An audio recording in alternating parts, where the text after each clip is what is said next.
モ活時間の記録 Vlog。今回は SD ガンダム BB 戦士ナンバー115新 SD 戦国伝伝説の大将軍編のキットガンダム白竜大帝を作っています。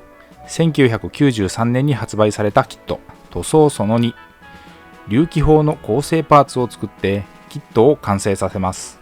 素組みで作ったパーツはミスタースーパークリア艶消しを吹きかけ塗装の下地を作っておきます。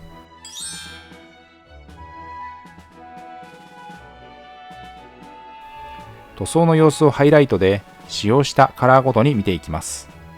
まずはベース塗装です。色分けする箇所に下地を塗っていきます。今回使ったのはファレホのゲームカラーでエルフィックフレッシュ。少しフレッシュっぽさもある白カラー。水で溶いて薄めながら塗っていきます。ひと手間ですが、この下地があるないではこの後の塗装効率が違ってくるので漏れなくしっかり塗っていきます。今回はこのエルフィックフレッシュを下地に使いましたが、同じくベース塗装ではファレホゲームカラーのデッドホワイト、シタデルカラーベースコラックスホワイト、レイスボーン、レイヤー、ホワイトスカー、パリッドウィッチフレッシュなんかを用いています。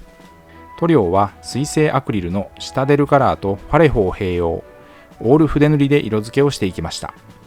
使用した筆は基本は模型塗装用の面相筆。面積の広い箇所はブラシ、ハケを使って時短させ効率よく塗装をしました。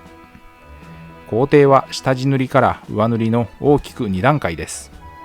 今回の塗装で使用した塗料はこちら。このパートで塗装に要した時間は約70分でした。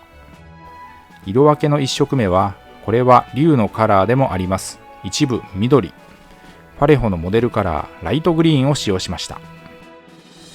ファレホは世界水準で最高級の水溶性アクリルカラーと言われ、筆塗りによる塗装が滑らかに、筆ムラも出にくく広い範囲に塗装ができます。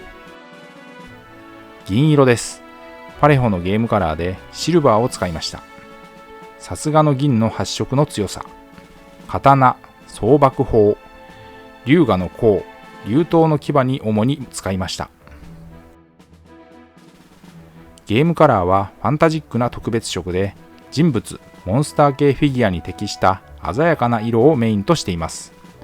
粘度はやや低め、隠蔽力や塗膜は強い特徴を持っています。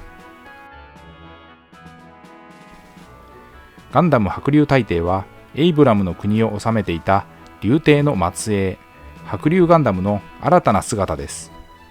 夢で見たお告げにより烈公たちの危機を知り、エイブラムへ修行に訪れていた元武者ヘビーガンダムであるライジンガンダムの案内でアークの国へやってきます。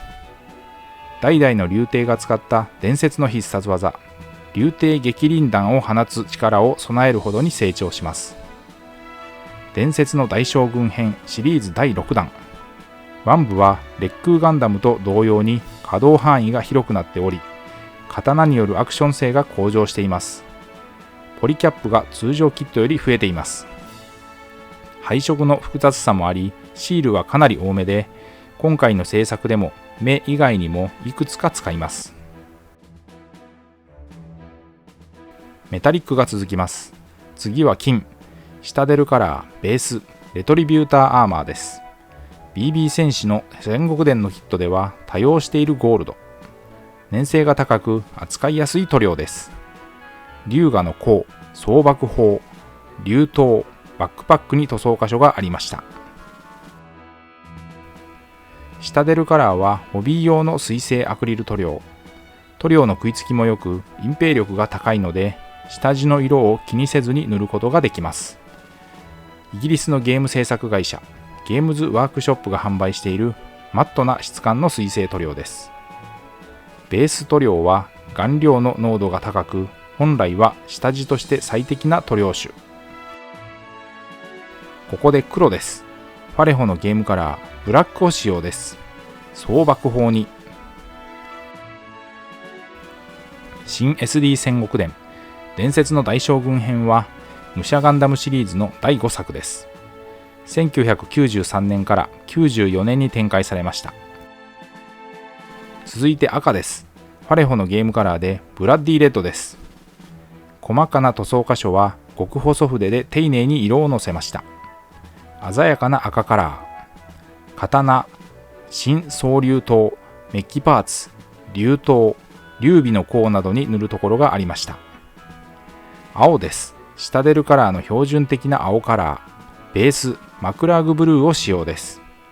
この塗料ももともと隠蔽力の強いカラー。劉備の甲に主に。双箔砲に一部、白を上塗りです。ファレホのゲームカラーでデッドホワイトを使いました。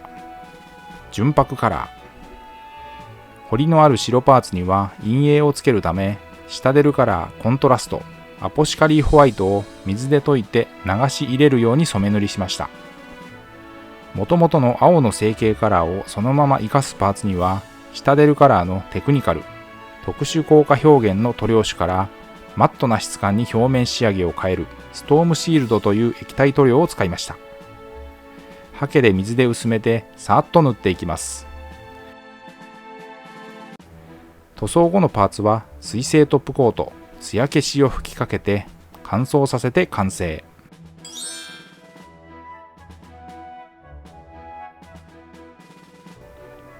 色塗り終わった各パーツを組み上げていきます。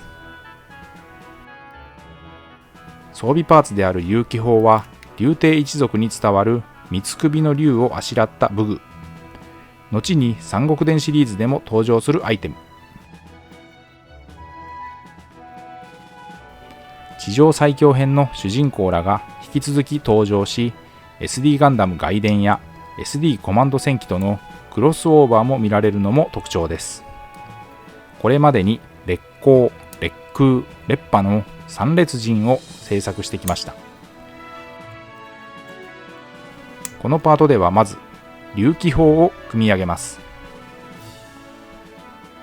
フロントビューからリアビューがこちら。